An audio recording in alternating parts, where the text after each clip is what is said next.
Let's go inside the numbers again. Whoa. Powered by AWS. Damn, they wanted to do it again. They were like, you didn't swear enough the first time around. We need more. Well, this is interesting, though, because we got Week 14. We got LJarius Sneed versus Stefon Diggs numbers here. And according to Next Gen Stats, Sneed aligned across from Diggs on 23 of his 35 routes, limiting him to just 1 reception for 3 yards on 5 targets. There were 4 tight windows in that. And so, I mean, we saw it last week. He was pushing Tyreek Hill into the frozen tundra at Arrowhead Stadium, and that's why they're incredible. Handled Diggs too in Week 14. They can get there with their front 4 if they want to. They can get there and blitz if they want to. They can still get there in their front 4 and go, we're going to play man-to-man. They can blitz and play man-to-man. They're good at zone. They got 99 million different defenses. They got it all. That's where it's going to be a big-time challenge for Josh Allen in this offense, certainly. And, that was the game where Diggs kind of made the tweet after the game like they're doubling me all the time, right? And I believe Justin Reed tweeted at Pro Football Talk and everybody went and because he saw the article and he went, the thing is we didn't double him. And I will attest to that. I came out, I told Florio on Pro Football Talk, I watched that film.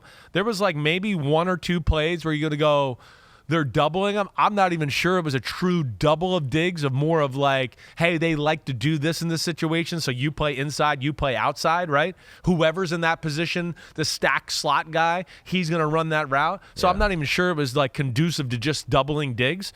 But like in that game the first time around, there was like 2 plays where maybe you could say, oh, they doubled Diggs. Other than that, no. They're okay. They don't care. They feel like their guys can cover anybody man-to-man. Sneed and McDuffie can cover anybody. Doesn't matter what size, shape, or whatever the player is, they can cover them. And then you got the other guys, the other 2 long corners, Watson and Williams, who kind of match up against the taller, faster, straight line speed guys a lot of the times, bigger guys, and they're very good at that as well. And that was Inside the Numbers, curse-free, powered by AWS. I think. I'd have to go back and check again. I want to give them both. Here. Which one do you like better, cursing Chris or not cursing Chris? Pick one of the 2 there. So, yeah, you mentioned that the Chiefs offense. I think last thing here is they've kind of figured out who they want to be. Dr. Greenway asked about the Bills' defense. Yeah. Will they be able to slow down Mahomes given all their injuries? And so I'm worried about that. This Terrell Bernard go down. Right. Christian Benford. Benford went down, I think, with a wrist or a hand injury. So I'm hoping that he can play with that. They need Douglas. Him. Yes. Teron Johnson. They need. Teron Johnson, of course, is an all-pro nickel. He's a phenomenal football player. Yeah. Rasul Douglas is having like an incredible year. So, yeah, I'm going to be interested. Everybody out there, the injury report comes out later today. I definitely want to see the severity of those and what they're tagged as. That's a big deal. There's no doubt about it. It's a knee injury for Benford, apparently. The other thing I want to look at now, they're a very good D line in Buffalo. They're deep. It's a good O line they're going against. It's a group that can pass protect pretty well for the most part. If they're going to get there, they're going to have to beat the tackles. That's certainly. The interior, Ed Oliver versus Joe Tooney and Trey Smith and Creed Humphrey versus those D tackles. That's going to get your popcorn, physical, awesome football players to watch right there. Yeah. But yeah, I'll be interested to see where that goes. I was going to make another point. Oh, the other thing I wanted to ask Pete, maybe he can look this up, because hey, the Bills, the depth, the talent of D line is great. Their interior, Ed Oliver, Daquan Jones, really damn good. When they have Jordan Phillips along in that mix to go with Settle,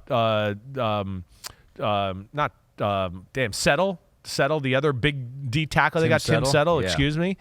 That's, to me, Jordan Phillips is their kind of their dancing bear. He's kind of the freakiest D lineman they got in a lot of ways. He's a run stuffer that can also like penetrate gaps and be disruptive. And to me, that's when I always look at Buffalo at their best. When they have all 4 of those D tackles at their disposal, sometimes they can put 3 of them on the field at the same time, but they're always fresh there and they cause havoc. And I'll be interested to see where he is, because I know they were hoping he'd be back for the playoffs. Yeah.